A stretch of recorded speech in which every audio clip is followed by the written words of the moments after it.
Here they are. So number 1, I think, should be 3 comma negative 2. Can anybody identify which method I use? Can you look at my work and tell? What did I use? Use substitution. I did not. I used the other one. Elimination, sorry. Notice how I multiplied by 5 and I just added? Yeah. Yeah. I don't know how. 13. 13 actually. How did you get 13? So I added 10 plus 3. So I got 3x plus 10x. Oh my God. I said 10 plus 3. Okay. Gotcha. So I get The bacon is getting to. Yeah, it's still stuck. Number 2, I think, is 16.9%. So some folks put 17%. That tells me, obviously, you're probably pretty close. Said round to the nearest 1/10 of a percent. So that was 16.9%. Number 3 is 20 miles per hour. Number 4, hopefully I added and multiplied all those correctly there to get 20x to the 14, y to the 9. So, Mason, question? I forgot how to do number 2. Can you help me with the steps? Sure. So number 2, it wants to know the percent of decrease. And so the reason why I say percent of decrease is because it's important to compare. So for example, I'll use a different analogy. If let's see here. If I said, hey guys, I got to tell you something. I'm really, really excited because when I was walking through the park yesterday, I found this bag, and in the bag was $10,000. And there was a note in the bag, and it said, "To whoever finds this, it's yours." And they're like, "Oh, $10,000! That's awesome!" So for me, that would be a pretty large percentage increase of money. That'd be pretty much for most of us, right? Whoa, $10,000! But think about this: what if Bill Gates was walking through the same park and he found the same bag with $10,000? He would probably be excited, but would he feel like his income and his net worth was impacted very much? No. So from a percentage standpoint, it wouldn't really matter that much to Bill Gates. I mean, he probably spends that money. He probably earns $10,000 when he blows his nose, right? For me, that would be a much different scenario. And so when we compare, percentage as a comparison is really important. So can you tell that this team's scoring average went down? Yes. It went from 70.5 to 58.6. Clearly, they're not as good offensively this year, right?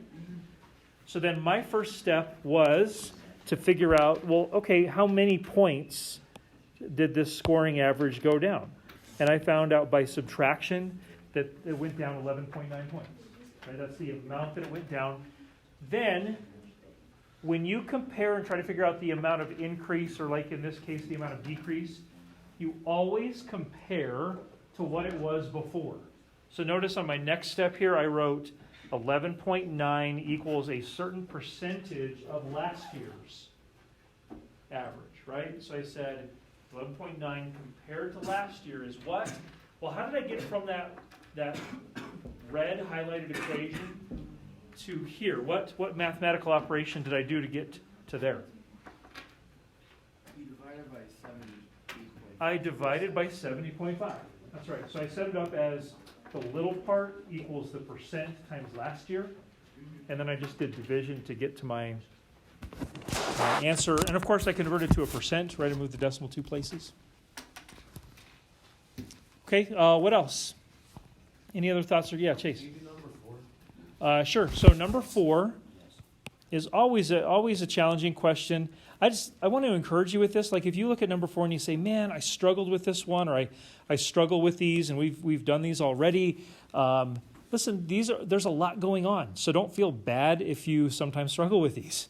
There's a lot going on. So I'm going to focus on the first factor first. What I have there is I've got 10x to the 7th, y to the 4th, and that whole expression is squared. So here's what that means. That means that 10 is being squared, x to the 7th is being squared, and y to the 4th is also being squared. So let's start off with the easy part. What's 10 squared?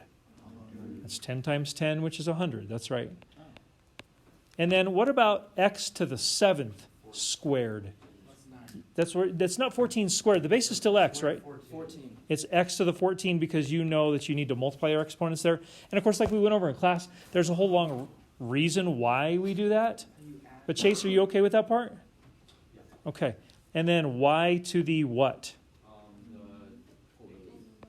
So you did that first factor perfect. It's good. So then what I saw on the second factor is I noticed, and this is just how I did it, I noticed that x to the negative 8 and x to the 8 were both in the numerator. And when you're multiplying two bases like that, you don't multiply your exponents, right? What do? You add. That's right. So what's negative 8 plus 8? 1. It's x to the 0, which ends up being 1. So if you wanted to, you could write x to the 0 right there. I have no problem with that. You could just write times 1 right there. They're both correct. I also noticed that there's a 5 in the denominator. And then I noticed also there was two y's. There was a y to the 4th and a y to the negative 7th. This is one of the other rules. If you are dividing like bases, what do you do with your exponents? So here's what I was thinking. In my head, I did y to the 4 minus negative 7. And what's 4 minus negative 7 really? 11. 4 plus 7, which is 11. So then I've got, let's see if I can, I'll just go to the right here. So then I've got 100 x to the 14, y to the 8, times x to the 0, y to the 11 over 5. And if you wanted to, you could put this over 1. So my last step is just going to be to try to simplify things out here. I'm multiplying my bases, so I've got x to the 14 times x to the 0. What do I do here? Isn't that So you're 0? 1. Well, when you're multiplying bases, you add your exponents. What's 14 plus 0? 14. So I would say this is x to the 14th. And by the way, if you went the same route as Julia and you just said x to the 0 is 1, what's 1 times x to the 14th? It's the same thing, right? So whether you looked at it Julia's way or you looked at it the way that I showed, either way you're good. Then I've got y to the 8 times y to the 11. If you're multiplying bases, what do you do with your exponents? Add. 8 plus 11 is 19. So you might have had this. I do see people that make mistakes, and I get it. Can anybody describe the mistake that I'm making right now? You forgot the 5. No. Look at it now. What mistake? I wrote 95. Because you subtract the 105. Yeah. So when you're, this is going to sound really like real deep. Think of it like this. When you're dividing bases, aren't you dividing the bases? So 100 divided by 5 is not 100 minus 5. It's 100 divided by 5, which of course is 20. So 20 there. Chase, I feel like somewhere in there something clicked for you. Am I right? Yeah. Okay. Okay, and Sebastian, were you asking about the same question? Yeah. Okay, speak up if you have anything else you would like to talk about. Isa. Number 3? Sure. So number 3, whenever I see stuff about cars or trains or boats or whatever, what I do is I draw a picture. And so, are you okay with my picture? It's not very fancy. Basically, I said, hey, the cruise ship left, traveled south, so I made the arrow go down like south usually is. The speedboat traveled south as well. And doesn't it say in there somewhere that the speedboat catches up to the cruise ship? Yes? Okay. So what I did here is I just said they're going the same distance in the end. And I've got distance of cruise ship, distance of boat.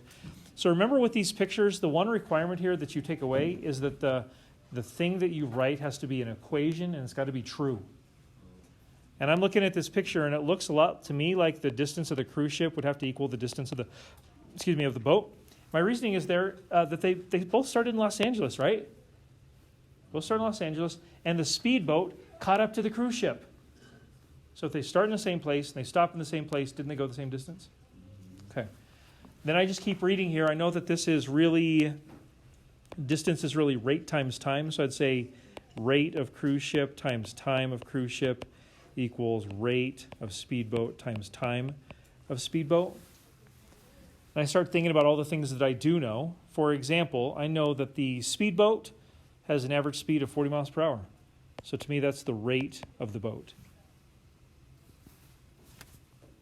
The times. See here, I know that the cruise ship left at noon.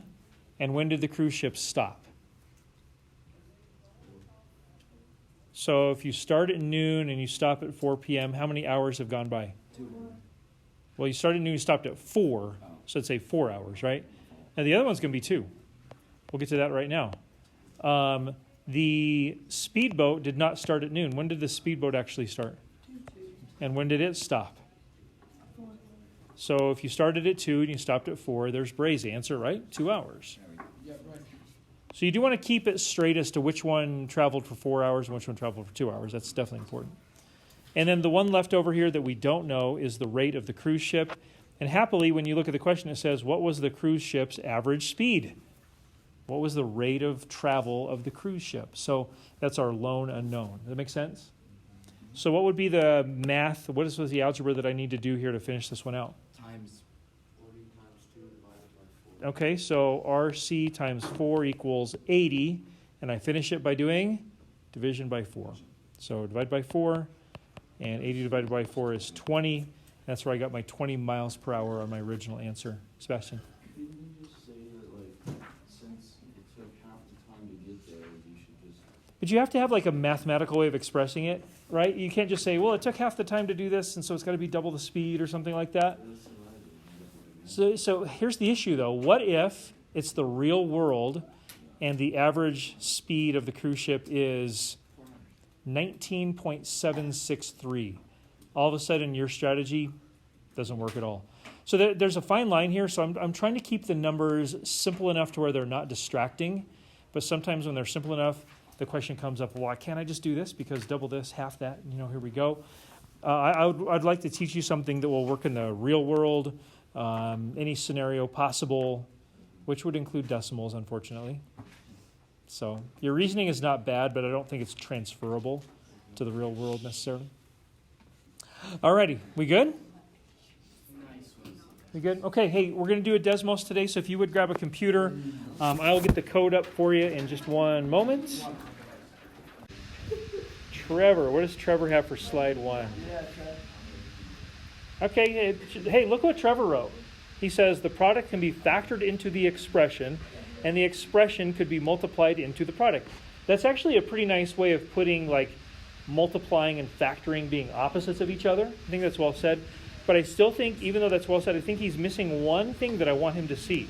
I want you to see something really specific here. So keep trying, everybody. Consider. I'm going to come back through here. Anya, you haven't made any modifications to slide 1 yet. So Bray at least has a complete sentence now. Yeah, right. By the way, listen up. Let's go.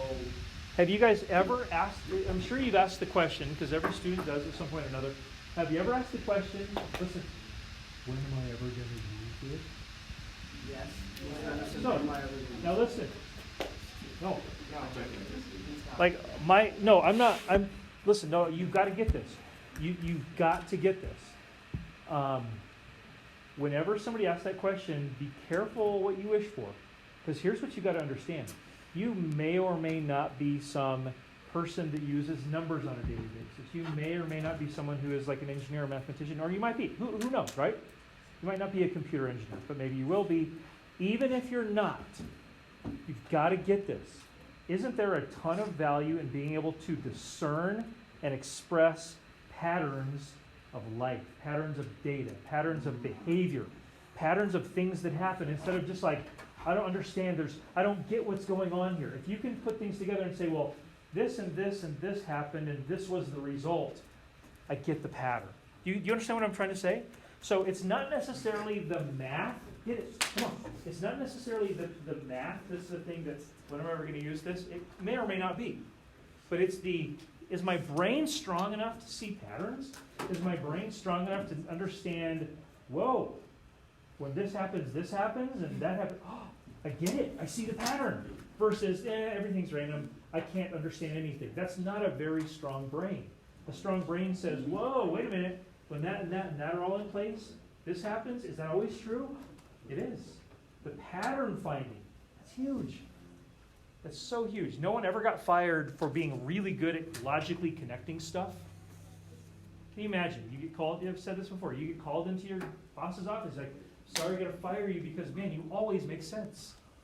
I've got to let you go because, man, you connect things so well logically. You make so much sense, we have to fire you. You're not a very good employee. What? But I bet you the opposite has happened. Nothing you do makes sense. And when I ask you why you did it, you don't know why. When I ask you to find a pattern with and stuff, you say, well, I can't find it, and you quit. Like, people have gotten fired for that, right? But not for the opposite. So work on this. I'm going to go back through. Let's see what you have to say about some of these. We'll use this. We'll use this good thinking hopefully here in just a second.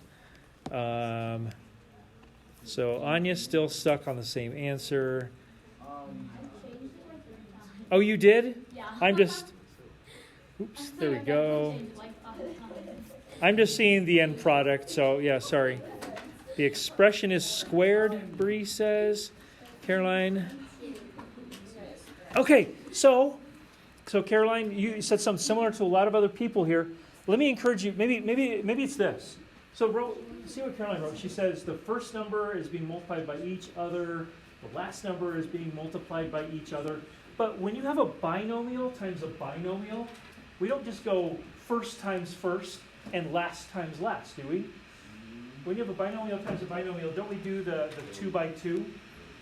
So maybe what you should do is this. Maybe you should take one of those. It doesn't really matter which one you do. Take one of those and multiply it out. Use the 2 by 2.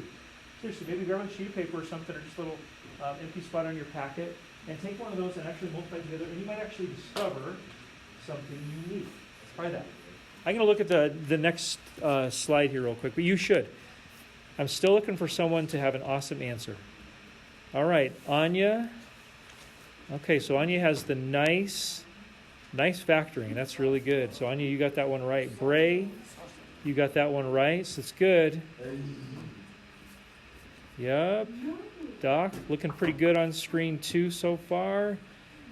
Ella is not quite complete, right, Ella? On screen 2? Okay, that's what I thought. Ellie on screen 2. Ellie, that is not the correct answer for screen 2. But maybe you're still working on it. Sorry.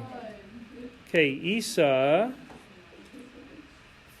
Isa looking good on screen 2. Julia, good answer. You haven't explained yourself yet. Yeah. Okay, Kate, good answer in the middle of your explanation. Noah, nice answer. Yeah, you're like explaining what's going on there, Noah, sort of, but you're not explaining the thing that's not there.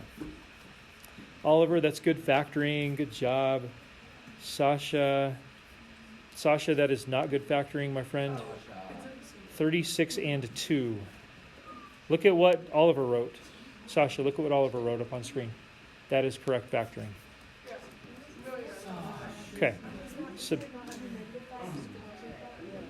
should be 6x minus 5, 6x plus 5.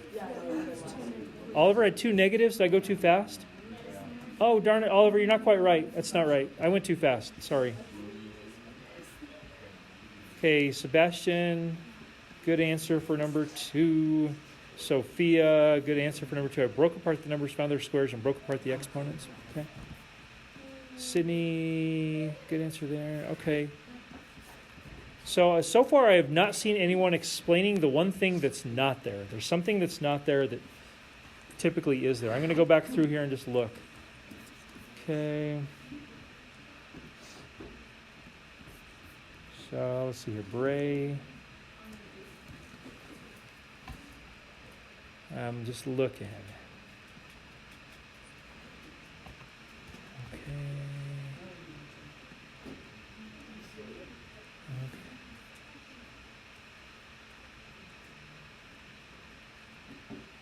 Okay. It is, yeah. Thanks, Isa. Okay.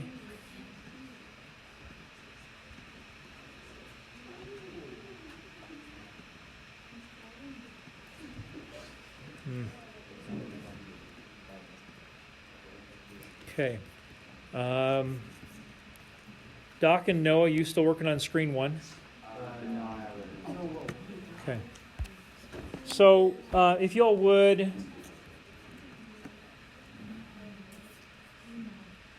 here's what I'm thinking.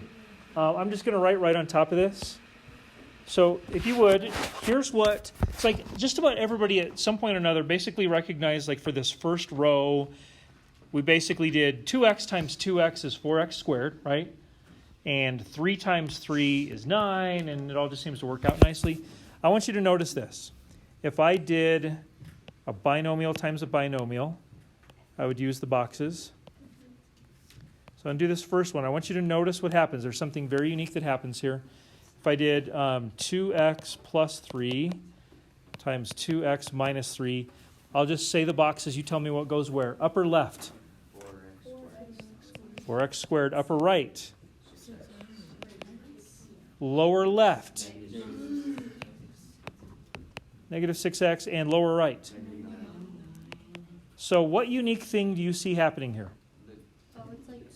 The 6x's cancel out. Okay, so the 6x's do cancel out. Let's look at the other one. So with this one,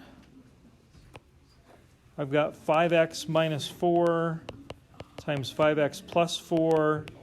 Okay, you tell me here, upper left. Please, everyone, participate as best you can. Don't be distracted now. Upper right. Lower left. Lower right. What do you notice about that? So in both cases, did you notice how the two middle terms added out to be 0, right? So, of course, with this one, we ended up with that product. With this one, we ended up with that product. Notice how there's no, remember the quadratics have ax squared plus bx plus c? Notice how there's no bx. You with me? So that means the b is 0 here. So this has a special name, and you guys all factored it pretty nicely based on the pattern. So when you see an expression like this, I'm putting in this aqua colored box, we would call these the difference of squares. The difference of squares. Can you see why somebody would call it that? What does the word difference mean? And squares means like perfect squares. You see how I would say perfect square minus a perfect square. So I want you guys to say this out loud because I'm going to try, not in a mean way, but I'm going to try to totally trick you later. I just want to see if you're paying attention later, okay? I'm just telling you right now, I'm going to trick you later. Say it out loud. Difference of squares. Ready? 1, 2, 3, go. Difference of squares. What's the first word? Difference. And what does difference mean in math? Subtraction. So you can think of this as the subtraction of squares. We usually call it the difference of squares. Okay, so let's do a little quick check-in and see if you can do these factorings. And somewhere in here I will, as promised, try to mess with you a little bit. So here we go. I've got 3 of them. Yeah, I've got 3 of them. Let's just look at this first page. Let's see if you can factor. And if you want to use the boxes, you certainly can. Although if you recognize the pattern, you really don't need the boxes. The boxes will work fine. So please, this should be in your packet. The packet you had out earlier. Please have that back out. I want you to try to factor these too.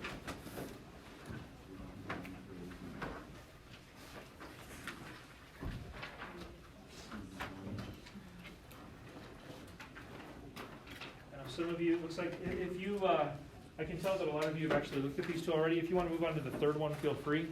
I want to give everybody a chance, maybe folks that have not worked in it, folks that put their packet away, I want to give them a chance to do this. So please try numbers 1 and 2.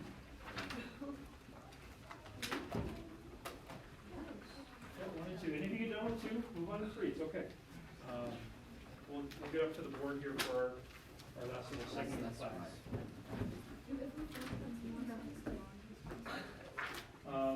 We'll just leave it out so we can check our answers, make sure you've got it right. We'll once we're all the way done. Oh, You have to find the square root.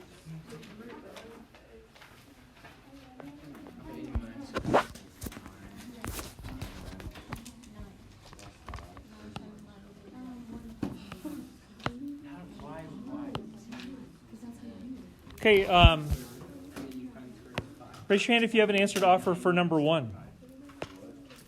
What you got, Isa? 9x plus 5 times 9x minus 5. What do y'all think? Those of you that had your hands up, do you agree with Isa? Yes. You should. It's definitely correct. What if somebody wrote something slightly different? What if somebody wrote 9x minus 5 times 9x plus 5? Is that right or wrong? They're both correct, aren't they? They're both 100% correct. The order doesn't matter there. This is the difference of squares, right? This is a perfect factoring done by Isa and those of you that had this as well. Okay, how about number 2? Does anybody have a suggestion on number 2? Bray, what do you have? 10x minus 3 times 10x plus 3. That is also correct. And again, if you had 10x plus 3 times 10x minus 3, same thing. So does the order matter? Like, does it matter if you have the minus 3 first or the plus 3 first? Doesn't matter. Yeah, if you wrote 10x plus 3 times 10x minus 3, same thing, we're good. Yeah. Okay, this is kind of our exit ticket. We'll do a little bit more on the board here in a second. So then finally there's number 3, had a little bit more to it. Julia, what do you think about number 3?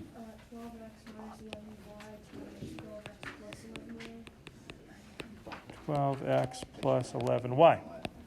Okay, so Julia recognized that 12 times 12 is 144. Hey, listen up, please. Listen up, please. She's got it right. Do you have any questions here? All right, go to the board, grab a marker. Go. Go fast.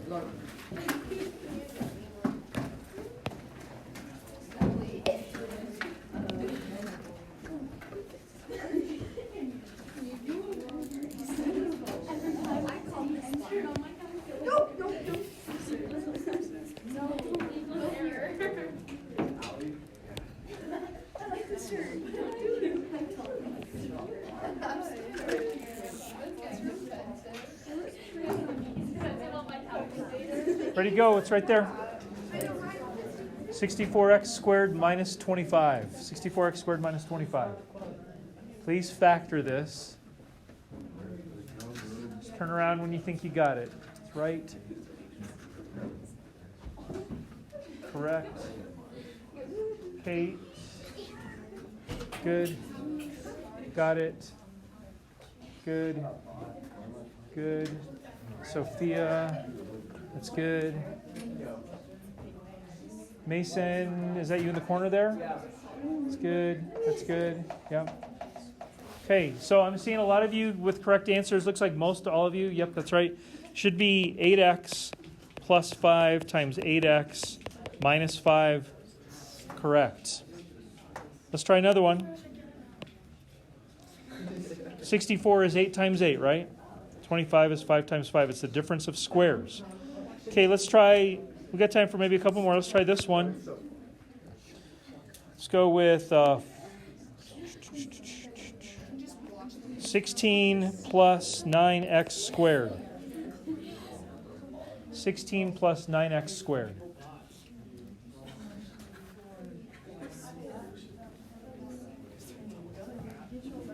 Nope. Not correct. Not correct. Not correct. Sorry. Not correct. I'm sorry. Not correct. I'm sorry. Sorry, it's not right. It's not correct. Sorry, Oliver, it's not correct. Chase, I'm sorry, it's not right. Okay, hey, I'm not seeing any correct answers up there. Can I, let's talk about this. This is probably the most common, like some version of this, this is probably the most common answer that I'm seeing. I'm seeing this a lot. So, but we'll go to that. Let's check this right now. How do you check something like this? Plug it into the X. No, you don't plug it in. You do what? You put it together by multiplication, right? So check this out.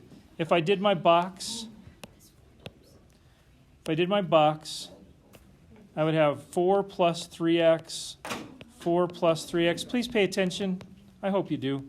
Wouldn't this be 16, 12x, 12x, and 9x squared?